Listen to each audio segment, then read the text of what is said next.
और आइए अब बात करते हैं उद्धव ठाकरे की, जिन्हें 2,000 रुपए नहीं मिल रहे हैं। वो कोर्ट से मोहलत मांग रहे हैं और 2,000 रुपए के लिए उद्धव ठाकरे की फजीहत हो गई। जी हां, सिर्फ 4 हरे नोटों की वजह से।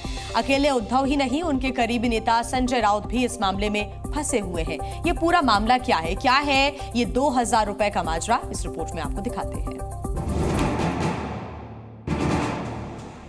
उद्धव ठाकरे ने कोर्ट से 2 दिन का समय और मांगा ताकि वो 2,000 रुपए की जुर्माना राशि को भर सके। उद्धव की तरफ से 2,000 देने में देरी का पूरा मामला समझिए। उद्धव ठाकरे और संजय राउत के वकील का दावा है कि उन्हें 14 जून को जुर्माने का आदेश मिला। हालांकि अदालत का कैश काउंटर बंद होने की वजह से वो जुर्माना नहीं दे सके। इसके बाद 10 दिन बीतने तक भी कोर्ट के आदेश का पालन नहीं हो सका।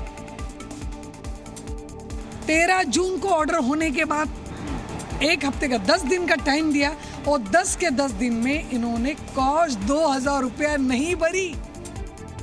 मात्र 2,000 रुपए कोर्ट में भरने के लिए 2 दिन की मोहलत मांगने पर सियासत शुरू हो गई। बीजेपी ने इस मुद्दे को कोर्ट की अवमानना बताया, जबकि शिवसेना उद्धव गुट इस केस में अपने चीफ का बचाव कर रहा है। संविधान के तहत जो न्यायपालिका है, क्या उसका इस प्रकार से अवमान करोगे? चूंकि एक लंबी प्रक्रिया से गुजरना पड़ता है, उस दिन खिड़की दरवाजे बंद हो गए थे, समय बीत गया था, हम बाद में भर देंगे।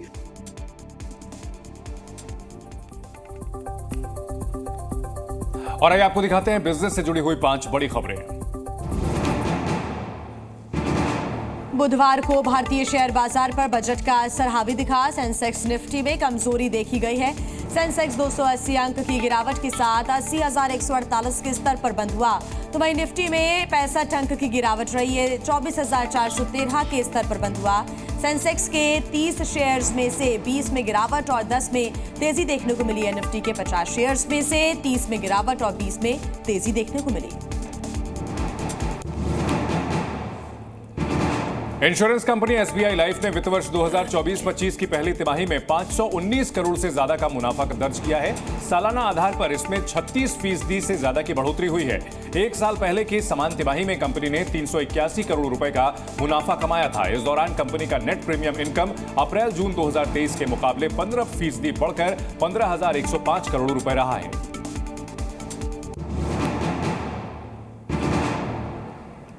यात्रा को और अधिक मनोरंजक बनाने के लिए एनसीआरटीसी एक अनूठी पहल लेकर आया है। इसका नाम है नमो Bharat unplugged live musical 5 days.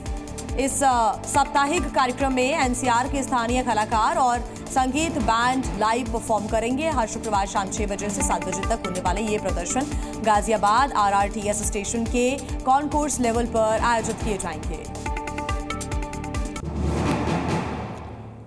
Equity cash segment में इंट्राडे ट्रेडिंग करने वाले 70% से ज्यादा इंडिविजुअल ट्रेडर घाटे में रहते हैं। ये जानकारी सेबी की एक स्टडी में सामने आई है। मार्केट रेगुलेटर ने वित्त वर्ष 2023 के दौरान निवेशकों पर यह स्टडी की है। स्टडी में यह भी कहा गया है कि 2019 की तुलना में 2023 में इंट्राडे ट्रेडिंग करने वाले रिटेल इन्वेस्टर्स की संख्या में 300% से ज्यादा की बढ़ोतरी हुई है। वित्त वर्ष 2024 में बीएसएनएल का घाटा कम होकर 5,371 करोड़ रुपए रहा है, जबकि पिछले साल 8,161 करोड़ रुपए का घाटा हुआ था। यानी कि पिछले साल 1 साल में बीएसएनएल ने अपना घाटा कम कर लिया है। सरकार ने बताया कि तमाम कोशिशों के बाद वित्त वर्ष 2020-21 से बीएसएनएल ने कमाई करनी शुरू की थी और साल 2024 के लिए ब्याज और टैक्स से पहले की कमाई में सालाना वृद्धि दर्ज की गई है। ये कमाई करीब 2,000 करोड़ से ज्यादा की रही है।